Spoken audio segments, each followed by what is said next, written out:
Welcome to new video. നമ്മൾ +1 കെമിസ്ട്രിയുടെ second ചാപ്റ്ററായ സ്ട്രക്ചർ ഓഫ് ആറ്റം സ്റ്റാർട്ട് ചെയ്യുന്ന സമയത്ത് നമ്മൾ ലോവർ ക്ലാസ്സിലെ പഠിച്ചിട്ടുള്ള ആറ്റത്തിൻ്റെ സബറ്റോമിക് പാർട്ടിക്കിൾസ് ആയ പ്രോട്ടോൺസ്, ഇലക്ട്രോൺസ്, ന്യൂട്രോൺസ് ഇങ്ങനെയുള്ള പാർട്ടിക്കിൾസ് ഉണ്ട് എന്ന് നമ്മൾ പഠിച്ചിട്ടുണ്ട്. അപ്പോൾ ഇത്തരം പാർട്ടിക്കിൾസിനെ എങ്ങനെയാണ് കണ്ടെത്തിയത്, അല്ലെങ്കിൽ ആറ്റത്തിൽ ഈ പോസിറ്റീവ് ചാർജുള്ള പ്രോട്ടോൺസ്, നെഗറ്റീവ്ലി ചാർജ്ഡ് ആയിട്ടുള്ള ഇലക്ട്രോൺസ്, ചാർജ് ഇല്ലാത്ത ന്യൂട്രോണുകൾ ഇതൊക്കെ ഉണ്ട് എന്ന് കണ്ടുപിടിച്ചത് എങ്ങനെയാണ്. അപ്പോൾ അത്തരം ഈ ഡിസ്കവറി ഓഫ് സബറ്റോമിക് പാർട്ടിക്കിൾസിൻ്റെ ഒരു ഡിസ്കഷനാണ് ചാപ്റ്ററിൻ്റെ ബിഗിനിങ് പോർഷനെല്ലാം പോകുന്നത്. അപ്പോൾ ഇന്നത്തെ വീഡിയോയിൽ നമ്മൾ ഡിസ്കസ് ചെയ്യാൻ പോകുന്നത് നെഗറ്റീവ്ലി ചാർജ്ഡ് പാർട്ടിക്കിൾസ് ആയ ഇലക്ട്രോണുകൾ എങ്ങനെയാണ് കണ്ടെത്തിയത്. ഓക്കെ, അപ്പോൾ ഇതിൻ്റെ ഒരു ഡിസ്കവറി എന്ന് പറയുന്നത്, നെഗറ്റീവ്ലി ചാർജ്ഡ് പാർട്ടിക്കിൾസ് ആയിട്ടുള്ള ഇലക്ട്രോണുകളുടെ ഡിസ്കവറി എന്ന് പറയുന്നത് വില്യം ക്രൂക്സ് 1879 നടത്തിയ ഒരു എക്സ്പെരിമെൻറ്റിനെ ബേസ് ചെയ്തുള്ള ഒരു ഒബ്സർവേഷനിൽ നിന്നുമാണ് പിന്നീട് നെഗറ്റീവ്ലി ചാർജ്ഡ് പാർട്ടിക്കിൾസ് ഉണ്ട് എന്ന് കണ്ടെത്തിയത്. പിന്നീട് ഈ നെഗറ്റീവ്ലി ചാർജ്ഡ് പാർട്ടിക്കിൾസ് ഇലക്ട്രോൺസ് ആണ് എന്നുള്ള കൂടുതൽ എക്സ്പ്ലനേഷൻസ് എല്ലാം തന്നത് ജെ തോംസൺ എന്ന സയൻറ്റിസ്റ്റാണ്. പോകാൻ നമ്മുടെ ടോപ്പിക്കിലേക്ക്, discovery of electrons. William Crookes ഗ്യാസുകളിൽ കൂടിയുള്ള ഇലക്ട്രിക്കൽ കണ്ടക്ഷനെ പറ്റിയുള്ള ഒരു സ്റ്റഡി നടത്തുകയാണ്. അദ്ദേഹം അതിനുവേണ്ടി ഒരു എക്സ്പെരിമെൻ്റ് നടത്തിയുണ്ടായി. അതാണ് ഡിസ്ചാർജ് ട്യൂബ് എക്സ്പെരിമെൻറ്റ്.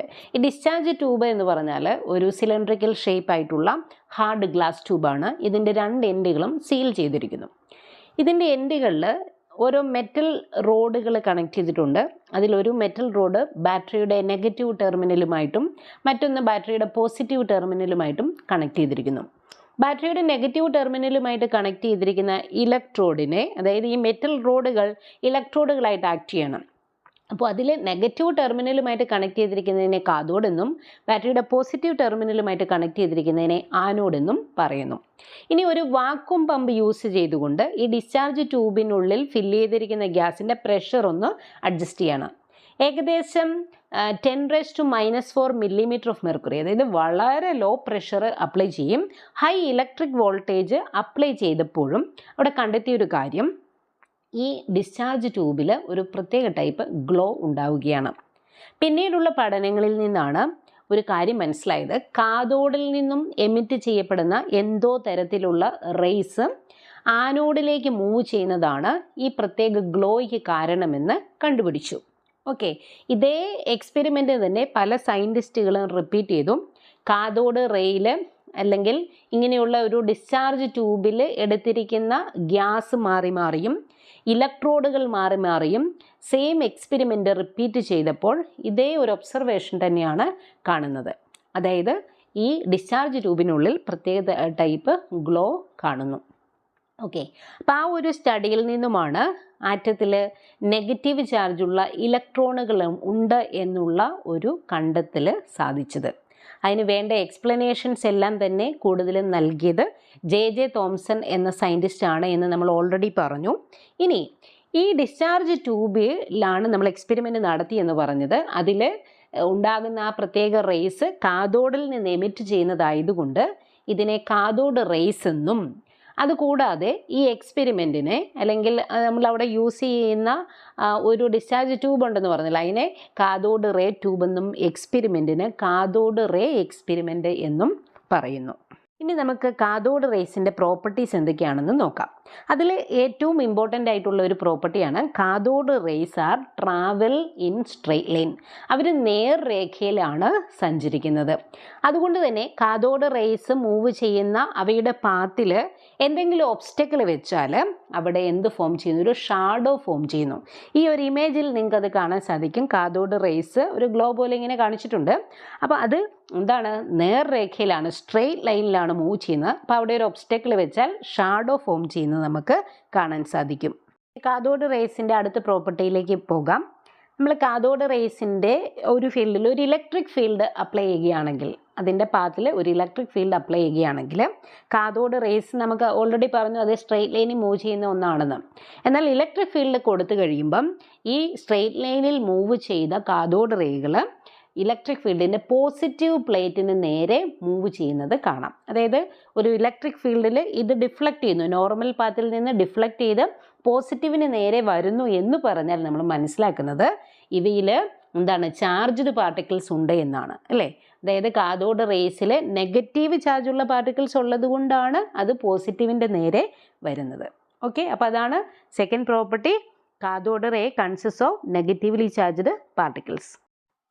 ഇതുപോലെ തന്നെ നമ്മൾ കാഥോഡ് റേയുടെ ഒരു പാത്തിൽ ഒരു മാഗ്നറ്റിക് ഫീൽഡ് അപ്ലൈ ചെയ്യുകയാണെങ്കിൽ, ഇപ്പോൾ ഈ ഒരു ഇമേജിൽ നിങ്ങൾക്ക് കാണാൻ സാധിക്കും, ഒരു മാഗ്നറ്റ് അവിടെ പ്ലേസ് ചെയ്തിട്ടുണ്ട്. അപ്പോൾ നോർമൽ സ്ട്രെയിറ്റ് ലൈനിൽ മൂവ് ചെയ്ത കാഥോഡ് റേ ഇവിടെയും നോർമൽ പാത്തിൽ നിന്ന് ഡിഫ്ലക്ഷൻ അല്ലെങ്കിൽ ഡീവിയേഷൻ കാണിക്കുന്നുണ്ട്. അപ്പോൾ നമ്മൾ ഈ പറഞ്ഞ ഇലക്ട്രിക് ഫീൽഡ് കൊടുത്താലും മാഗ്നറ്റിക് ഫീൽഡ് കൊടുത്താലും ഇവ സ്ട്രെയിറ്റ് ലൈനിൽ നിന്നുള്ള മൂവ്മെൻറ്റ് മാറി ഒരു ഡിഫ്ലക്ഷൻ കാണിക്കുന്നു. അതായത് ഇവയിൽ ചാർജ്ഡ് പാർട്ടിക്കിൾസ്, അതായത് നെഗറ്റീവ്ലി ചാർജ്ഡ് പാർട്ടിക്കിൾസ് കാഥോഡ് റേസിലുണ്ട് എന്ന് നമുക്ക് മനസ്സിലാക്കാം. നമ്മൾ കാഥോഡ് റേസിൻ്റെ പാത്തിൽ ഒരു പാടി വീല് കാണുകയാണെങ്കിൽ അതിങ്ങനെ റൊട്ടേറ്റ് ചെയ്യുന്നത് കാണാൻ സാധിക്കും. അതിൽ നിന്ന് എന്താണ് മനസ്സിലാക്കാൻ സാധിക്കുക? ഈ കാഥോഡ് റേസിൽ പ്രത്യേക മാസും വെലോസിറ്റിയുമുള്ള പാർട്ടിക്കിൾസ് ആണ് എന്ന് മനസ്സിലാക്കാം. അതുകൊണ്ടാണ് അവയ്ക്ക് ഒരു പ്രത്യേക കൈനറ്റിക് എനർജി ഉണ്ടായിരിക്കും. കൈനറ്റിക് എനർജി ഉള്ള പാർട്ടിക്കിൾസിനൊക്കെ തന്നെ മെക്കാനിക്കൽ വർക്ക് ചെയ്യാൻ സാധിക്കുന്നു. അതുകൊണ്ടാണ് ആ പാടി വീല് റൊട്ടേറ്റ് ചെയ്യുന്നത്. ഓക്കെ, അപ്പം ഈ കാഥോഡ് റേസിൽ എന്തുണ്ട്? Material particles possess kinetic energy എന്നും മനസ്സിലാക്കാം. ഇനി നമ്മൾ ഈ കാഥോഡ് റേസ് കാണിക്കുന്ന പ്രോപ്പർട്ടീസ് എല്ലാം ഒന്ന് റീകോൾ ചെയ്യാനായിട്ട് പോവുകയാണ്. Properties of cathode rays. They travel in straight line, നമ്മൾ ഓൾറെഡി പറഞ്ഞതാണ്. ഇനി second one, cathode ray starts from cathode and move towards anode. ഇവ സ്റ്റാർട്ട് ചെയ്ത് കാഥോഡിൽ നിന്ന് സ്റ്റാർട്ട് ചെയ്ത് ആനോഡിൻ്റെ നേരെ മൂവ് ചെയ്യുകയാണ്. Third one, their deflection in electric and magnetic field shows that they consist of negatively charged particles. ഇത് നമ്മൾ ഇമേജ് സഹിതം എക്സ്പ്ലെയിൻ ചെയ്ത പ്രോപ്പർട്ടിയാണ്. Then fourth one, they can ionize the gas through which they pass. ഈ cathode rake അത് കടന്നു പോകുന്ന gas പാർട്ടിക്കിൾസിനൊക്കെ ionise ചെയ്യാനായിട്ട് സാധിക്കും. they possess kinetic energy and hence can do work, mechanical work. അതായത് ഇവയ്ക്ക് ഒരു കൈനറ്റിക് എനർജി ഉള്ള മെറ്റീരിയൽ പാർട്ടിക്കിൾസ് ആണ് കാഥോഡ് റേയിലുള്ളത്. അതുകൊണ്ടാണ് അവയ്ക്ക് മെക്കാനിക്കൽ വർക്ക് ചെയ്യാൻ സാധിച്ചത്. അതായത് പാടി വീല് റൊട്ടേറ്റ് ചെയ്യുന്ന ഒരു കേസ് നമ്മൾ പ്രത്യേകം പറഞ്ഞിരുന്നു. Then the characteristics of cathode rays do not depend on the material of electrode and the nature of the gas in the cathode ray tube.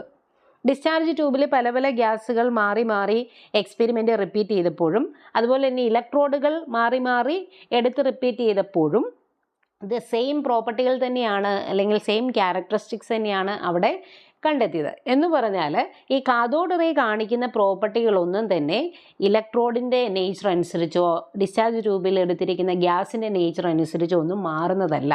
ആ പ്രോപ്പർട്ടീസ് എല്ലാം സെയിം ആണ് എന്നാണ് ഇവിടെ ഉദ്ദേശിക്കുന്നത്. ഓക്കെ, ഇവിടെ കൊടുത്തിരിക്കുന്ന പ്രോപ്പർട്ടീസ് കൂടാതെ പറയാൻ സാധിക്കും, ഇപ്പോൾ ഒരു അറ്റോമിക് വെയിറ്റ് ഒക്കെ കൂടുതലുള്ള എലമെൻസും ഒക്കെ ആയിട്ട് ഹിറ്റ് ചെയ്യുമ്പം ഇവയ്ക്ക് എക്സ്റേസ് പ്രൊഡ്യൂസ് ചെയ്യാനായിട്ടുള്ള ഒരു കഴിവ് കാഥോഡ് റേസിന് ഉണ്ട്. ഓക്കെ, അപ്പോൾ അതൊക്കെ നമുക്കിതിൽ എക്സ്ട്രാ ഇൻക്ലൂഡ് ചെയ്യാൻ പറ്റുന്ന ചില പോയിന്റുകളാണ്. അതുമാത്രമല്ല ഈ ഫ്ലൂറസെൻ്റ് നേച്ചറുള്ള ഇപ്പോൾ സിങ്ക് സൾഫൈഡ് പോലെയുള്ള ഫ്ലൂറസെൻ്റ് മെറ്റീരിയൽസിൽ പ്രത്യേക ഗ്ലോ ഒക്കെ ഉണ്ടാക്കാനും ഇവയ്ക്ക് സാധിക്കും. അപ്പോൾ ഇന്നത്തെ വീഡിയോയിൽ നമ്മൾ ഡിസ്കസ് ചെയ്തിരിക്കുന്നത് ഇലക്ട്രോണുകളുടെ ഡിസ്കവറിയെക്കുറിച്ചാണ്. ഇപ്പോൾ നമ്മൾ ഡിസ്കസ് ചെയ്തിരിക്കുന്ന കാഥോഡ് റേസ് ആണ് പിന്നീട് ഇലക്ട്രോണുകളായിട്ട് കണ്ടുപിടിക്കപ്പെട്ടത്. ജെ തോംസൺ ആണ് അതിൻ്റെ എക്സ്പ്ലനേഷൻ കൊടുത്തതെന്ന് നമ്മൾ പറഞ്ഞിരുന്നു. ഓക്കെ, അപ്പോൾ ഇലക്ട്രോണുകളുടെ ഡിസ്കവറി നിങ്ങൾക്ക് മനസ്സിലായി എന്ന് വിചാരിക്കുന്നു. വീഡിയോ ഇഷ്ടപ്പെട്ടെങ്കിൽ നിങ്ങളുടെ ഫ്രണ്ട്സുമായി നിങ്ങളൊന്ന് ഷെയർ ചെയ്യുക, വീഡിയോ ലൈക്ക് ചെയ്യുക. മറ്റൊരു ടോപ്പിക്കുമായി നമുക്ക് അടുത്ത വീഡിയോയിൽ കാണാം. Thank you.